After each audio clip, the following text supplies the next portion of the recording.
Could I have done this trail on my own? Probably. But am I glad that I joined a group tour?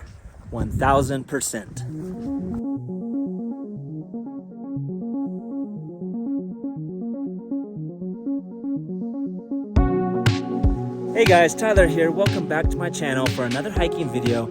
I'm in Peru, South America, doing the 8-day Huayhuash Trek with Krusty Travel. Now, my original plan was to do this hike solo. However, after doing research, I realized it made much more sense to do this with a group. In this video, I'll explain the 3 main reasons why I chose a group, as well as offer 3 tips for you, whether you're doing this hike solo or with a group. I hope this video helps you out. Let's go. Okay, reason number 1 why I chose to go with a guided tour is safety. And safety should be at the forefront of any adventure that you do.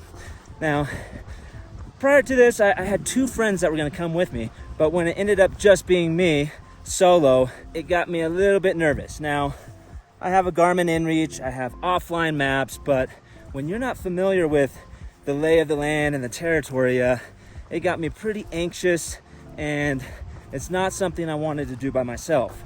Now, I really don't think you can trust this here in a country like Peru. If I send out an emergency message, I may not get a helicopter here. This is very high altitude hiking, and most helicopters can't make it up here.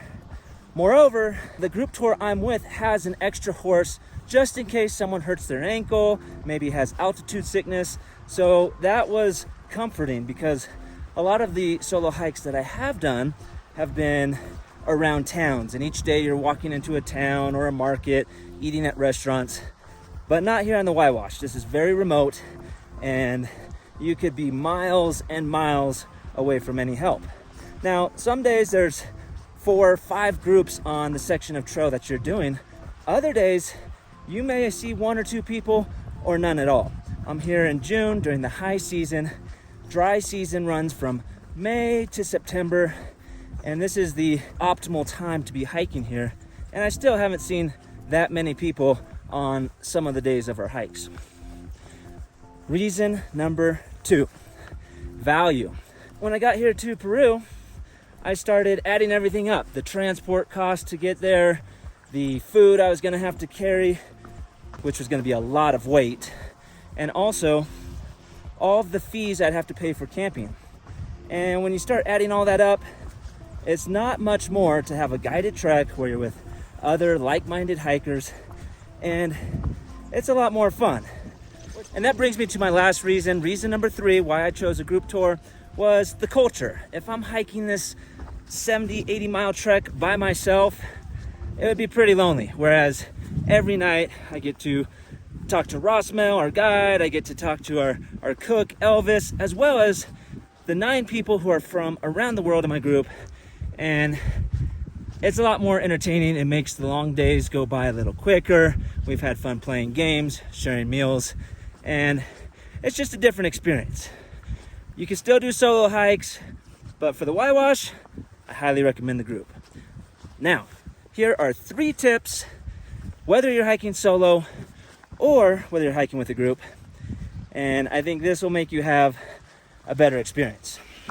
Number 1, I did not realize it was going to be as cold as it has been on this trip, so make sure you have your puffy, a shell, and some change of clothes. If you're going to do the group tour, you have donkeys and mules carrying all your gear, so live it up. Bring 5 pairs of underwear if you want, 7 pairs of socks if you want a fresh pair every day. But for me, being comfortable and warm at night is essential, and my 15-degree sleeping bag was really tested on this trip. Now, if you're going to bring your own camping gear, you can save a little bit of money on the group tour. Anywhere from 100 to 150 soles they'll take off if you're bringing your own tent, pad, and sleeping bag. But it's pretty easy just to use what they provide, especially if you're traveling all of South America and you want to pack light. Okay, tip number 2, and this one's important: bring a lot of snacks.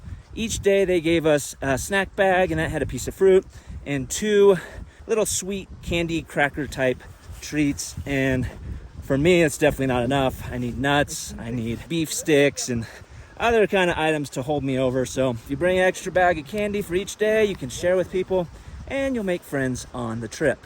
My last and final tip is to leave yourself some extra days in Juarez. Get there early, do some warm-up hikes. My friend Locke and I did Laguna 69. I also did a one-day mountaineering to Nevado Mateo, which is really awesome. You're gonna need this time to acclimate as well as shop around for the most suitable tour for you. Now, I highly recommend checking out Krusty Travel, but check out a few others, compare the prices, see when they're leaving, find out who's in those groups, and book it. Leave yourself those 4 or 5 days to have that flexibility. Maybe they're leaving the next day, maybe they're not leaving till the weekend. So you'll need that flexibility, and then a day or two when you complete to get your laundry done and just relax in Juarez and maybe go out to dinner with your group mates. So that's what we have planned, and I hope these tips help you to enjoy the Huayhuash Trek for all that it is. It's been beautiful, it's been amazing, it's been a challenge. If you have any questions, leave them in the comments, and I'll see you on the next video. Thank you. Hola. One more thing, if you want more information on the Huayhuash Trek, go ahead and click on my full-length video right here. It's going to tell you everything you need to know about this hike.